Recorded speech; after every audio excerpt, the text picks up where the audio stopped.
The national debt crossed $40 trillion, reaching 101% of GDP. Maintaining this requires borrowing $6 billion daily. Crucially, net interest expense now eclipses the defense budget, costing more than securing today's military. A review of the governing documents produced inside this building shows a total absence of a mathematically valid path to solvency. The Republican budget relies on unspecified macroeconomic feedback, while the Democratic caucus lacks a published deficit target entirely. This absence of a deficit reduction plan represents a stable, rational Nash equilibrium. In a system where assigning specific losses to specific groups guarantees immediate political defeat, both parties find that the most advantageous strategy is to avoid naming the price. Stabilizing the debt requires moving one of four pillars: Social Security, Medicare, defense, or revenue. But Republicans veto new revenue and entitlement cuts, while Democrats veto benefit reductions and defense cuts. The entire board is blocked. Outside of the budget ledger, factions within the progressive wing push for moratoriums on data centers and energy infrastructure. These policies threaten to stall the very industrial growth required to service the debt. Meanwhile, establishment factions within the opposing wing protect the pricing power of the healthcare sector. This protects a provider network that consumes 18% of GDP, backed by lobbies that fund both sides of the aisle. With every quadrant of the budget grid under a partisan veto, a comprehensive solution becomes mathematically impossible. Because each party has taken public custody of a veto over exactly half of the available options, the two-party system has reached a structural impasse. The fiscal solvency margin is the mathematical rule governing the national debt. M represents the relationship between nominal growth, the interest rate, the primary deficit, and the total debt load. Plugging in the latest data, the primary deficit sits at 2.5%, while debt held by the public is roughly 100% of the total economy. With yields on 30-year Treasury bonds climbing toward 5.2%, the equation dictates that nominal growth must reach 6.5%. Adjusted for inflation, the United States needs 4% real annual growth just to stop the debt ratio from rising. Real growth is the sum of only two variables: labor force expansion and productivity gains. An aging population and tightening immigration pipelines are actively shrinking the labor component. The United States is entering a decade with a smaller biological labor force. With fewer workers, the math requires 3.5% annual productivity growth to stabilize the debt. This level of efficiency is something the United States has never achieved in its modern history.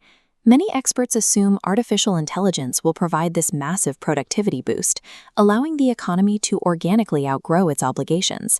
However, AI-driven growth is primarily the result of capital expenditures on data centers and compute hardware. In GDP accounting, this is a fixed cost investment phase, not an indicator of broad economic efficiency.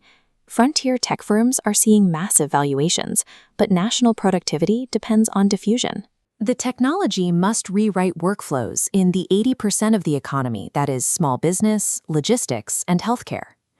The fiscal problem is deeper than growth. It is a matter of the tax substrate. National income flows into two pipes: capital income and the wage share. The United States trust funds, Social Security and Medicare, are financed almost entirely through payroll taxes. Their revenue comes strictly from the wage share pipe. Successful AI inherently raises output by substituting capital for human labor. This mechanism pushes a larger share of national income into the capital pipe, while the wage share pipe narrows. As the wage share shrinks, it starves the trust funds of their revenue, even as corporate profits and aggregate GDP continue to rise. Because the tax architecture is coupled to human hours rather than total production, an AI growth miracle could inflate the GDP while simultaneously bankrupting the retirement system. The deadline for this accounting mismatch is the fourth quarter of 2032. That is when the Social Security Trust Fund reserves are projected to exhaust. As the deadline nears, the government enters a narrowing policy corridor. Higher borrowing requirements will meet a bond market demanding higher yields to compensate for the risk. This dynamic erodes the government's fiscal space.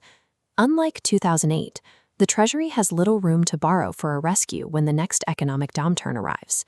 The United States issues the currency it borrows in, a technical reality that prevents a simple default where the Treasury runs out of dollars. History suggests the actual mechanism for resolving this debt is financial repression. Wealth is transferred from bondholders to the Treasury via negative real interest rates and regulatory pressure on domestic buyers.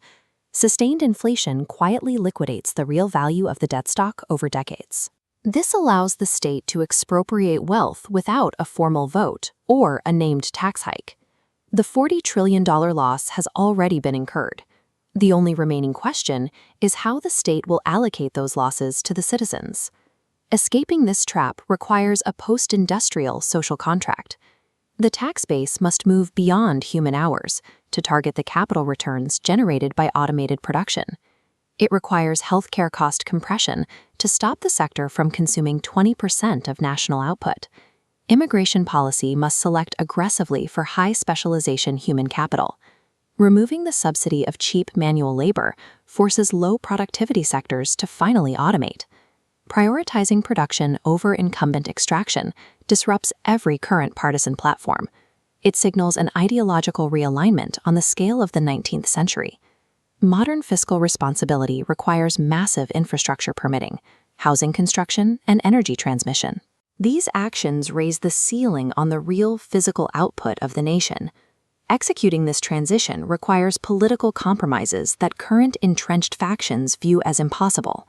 The United States must execute a controlled transition to this post-industrial social contract, preserving the American possibility for the next generation before the bond market decides our future for us.